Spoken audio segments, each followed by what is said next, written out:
Hey everybody, this is Francesco Abbruzzino with the Uncensored Report, and let me share this on my other pages real quick. Today I want to talk a little bit about election interference in our election process, and it amazes me because, as you all know, we had cries that the Russians, those nasty little Kremlin, they were interfering in our election. As most people know, it shouldn't be really a surprise if you follow anything outside of MSM that they're spying on ours and we're spying on theirs. Common sense, right? That's what you would think. All right, so let me share this real quick, and then it will be live. If you guys want to ask any questions, you can ask away. I'm sharing it on all my timelines, and boom, and let me mute it here, and boom. All right, so busy Saturday. After this, I'm going out to the Thunder on the Bay in Sarasota, but to check it out. But I wanted to report because you're hearing a lot. You know, you got this idiot, and I do mean idiot because the guy he's a fucking idiot. You get people like Jerry Nadler, and he's, unfortunately for the Democrats, he's a Democrat. But you have just as many idiots that are Republicans. This guy is saying, look, we were attacked. And this is all stemming from the 13 Russians that were indicted yesterday by Mueller, basically saying that there's no collusion whatsoever. And to be quite honest from you, the only collusion was the Clinton campaign. I mean, it's all over the place, but MSM's ignoring it. But if you look at the real news out there, the alternatives that I love the alternatives like mine that don't have any money on the line because they can speak their mind. MSM has too much money riding, and their executives, their producers, their editors, their publishers, they don't want you saying certain things out there. But you get this idiot, Nadler, okay, and we're calling him the fucking idiot, Jerry Nadler. We were attacked, and this is a quote, it's a very serious attack against the United States by a hostile foreign power. These were Twitter bots, folks, out on social media. The FDR, he basically equated this to FDR when the Japanese attacked Pearl Harbor, and he said that we need to react in the same way, and that it's the equivalent. And shame on Trump for not essentially equating it to Pearl Harbor. Does he want to go to war like we did in Pearl Harbor?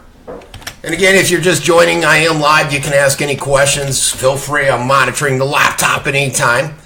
But what amazes me is that so much hubbub has been made about this. And I say it because it's a non-issue. Anyone with half a brain knows that Russia is out here trying to interfere in our election, just like we are doing everywhere. It shouldn't be a surprise, but many of these pundits, many of these politicians, the MSM, they all know that many of the individuals out there in America don't pay attention, that they're dumbed down, that they have too much fluoride in their water, and they don't understand that election interference is common. It's common everywhere. All right? And I wanted to go over the United States. One of the biggest ones that stands out in my head is the Ukraine. And this all stems from the Ukraine mass that happened a couple years ago. There was a voicemail, and it's out there. You can just Google. It's I believe she was the assistant ambassador, Newland, and she was on a voicemail talking to other individuals, and they captured her voice where they were talking about funneling money over to the opposition to the president. You see, they weren't happy because the Ukrainian president vetoed, essentially, joining the European Union, getting closer ties with the European Union. And he had stronger ties, relations with the Kremlin. They didn't like that, so they fomented this uprising, and they funneled a ton of money into it. And what a lot of people don't know is the uprising was a very pro-Nazi group, and they're very strong in Ukrainian with that train of thought, the Nazism type, white supremacy type thing. They ended up getting rid of the government, and they're in power. And shame on Trump, because Trump right now, what many of you may not know, is funneling a ton of weapons in there. He's got the industrial war complex, and they're out there pushing their agenda, and he's funneling all kinds of specialized weaponry over into the Ukraine right now, which is pissing Russia off. So that was us getting involved. Now, that wasn't necessarily an election, but it was a change in government. And after that, we've been, like I said, we've been funneling weapons in there. We've been doing a lot of stuff. We've been aggravating them with NATO's presence along the Balkans and all that stuff. So Does it suck that Russia maybe was in here trying to foment disruptions, supporting Bernie, coming out against Bernie Sanders, against Trump, against that Green Party candidate, and then when Trump won, they were fomenting on the same night a rally against him, a rally for him? Yeah, it fucking sucks. That's what it is. But it happens. But I wanted to go through, I got up on this computer a list, and you can see it, of the Russian interference that takes place out there. Okay? The United States does this. We have a documented history of going out there, interfering with other democracies. And there's a long list of them, which I typed out. And I'll just cover them for a second. One of the most infamous is Iran. The Prime Minister Mohammed Mossadegh in 1953. We replaced that government. We saw him as an authoritarian monarchy. And we wanted to get rid of him. In the Congolese, the leader, Patrice Lumumba, in 1961, we were involved in that toppling. The toppling of the Chilean President Salvador Allende, we were involved in that with our CIA. Something even closer, Syria. I don't know if people realize what Syria is all about. We wanted to run a pipeline through there, we, the Western powers, to bypass Russia. Assad said no. He had closer ties to Russia. We got pissed. We funneled money into groups like ISIS. Those moderates. They were moderates. Al-Nusra, ISIS, Al-Qaeda, everybody that was there. And we fomented that whole uprising.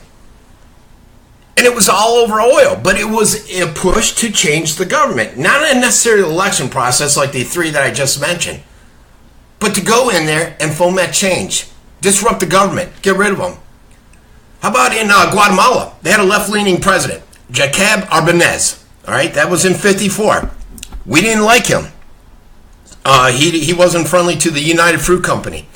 So we went in there, the CIA. They installed a right-wing dictatorship that has one of the most brutal records out there. And we do this a lot with the different coups. We influence elections everywhere, including in Moscow. And we do it just the same as Moscow, sometimes even more blatantly, even more aggressively than Moscow. Again, I'm on I think only one person. What's amazing? I'll look at these videos. Like right now, I'm looking at this. I'll put out, something local. I'll do local news. I get a ton of views on local news, thousands of views, right? People are all about it, especially when it's something important, like an animal abuser or something, or a motorcyclist. You put something imperative like this out there, and you get maybe a couple hundred views.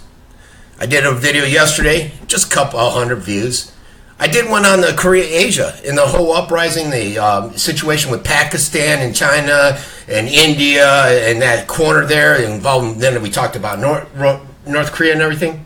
Just a few hundred views. And people just don't care. And there was some alarming stuff that came out about Korea just the other day. And people just aren't paying attention. But back to this, I got sidetracked because it amazes me how little people pay attention to the real issues that are out there.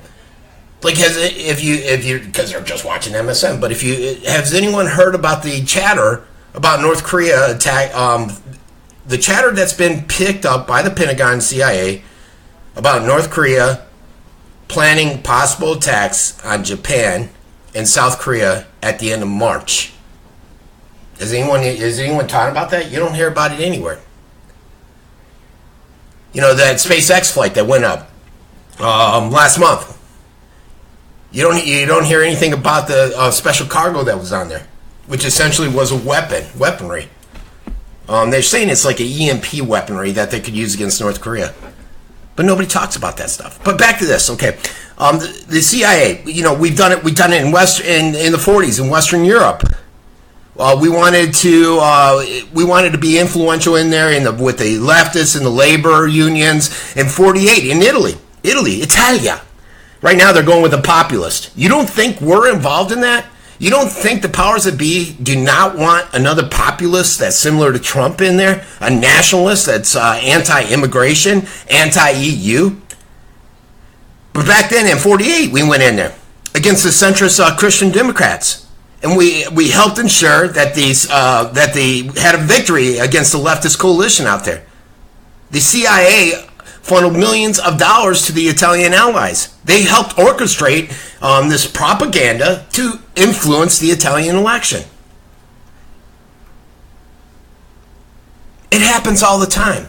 In Chile, the United States prevented, like I said earlier, that Allende from winning in 64. What we did is millions of dollars funneled in there covertly into different projects. And after the Cold War, you know, it's not as obvious. They do it through stuff like the National Endowment of Democracy. But the threat of meddling in U.S. elections, it's like a joke. When they make such a big old deal about it with Russia, but it's nothing in terms of the United States meddling. And what about the other people that are meddling in our elections? What about Mexico? You don't think Mexico's meddling in our elections?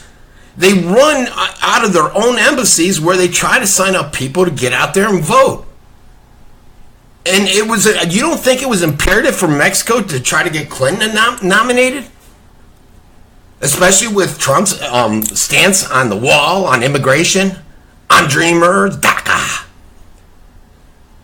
All these fucking countries do it, you guys. Is it sad? Yeah, it sucks. It shouldn't be done, but it's a fact of life. So when you're sitting there and you listen to people like this idiot Nadler, what did I call him? A fucking idiot Nadler. Remember, the guy's full crap. This is not equivalent to Japan bombing Pearl Harbor, like he said. It does not call for equivalent action that we took on Japan when they bombed Pearl Harbor. And if we want it to stop, if we want people to stop meddling in our elections, maybe we should stop meddling in everybody else's elections, in everybody else's internal affairs.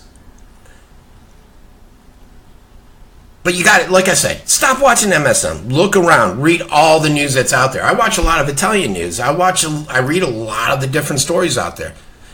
And I got to tell you, I'm embarrassed. I'm embarrassed to say that just a few years ago, I relied on MSM and thought it was all accurate. I mean, how many lies, how much inaccurate information has come out about Parkland? It's amazing. But that's it. But again, very few people will watch this. Very few people will care because it doesn't involve a lost dog. It doesn't involve something local. And then when the shit hits the fan, like my whole Asian thing that I did the other day, when the shit hits the fan, guess what? They'll be like, up in arms. What happened? I didn't know. What's going on? Because they weren't paying attention, sadly enough. All right, everybody.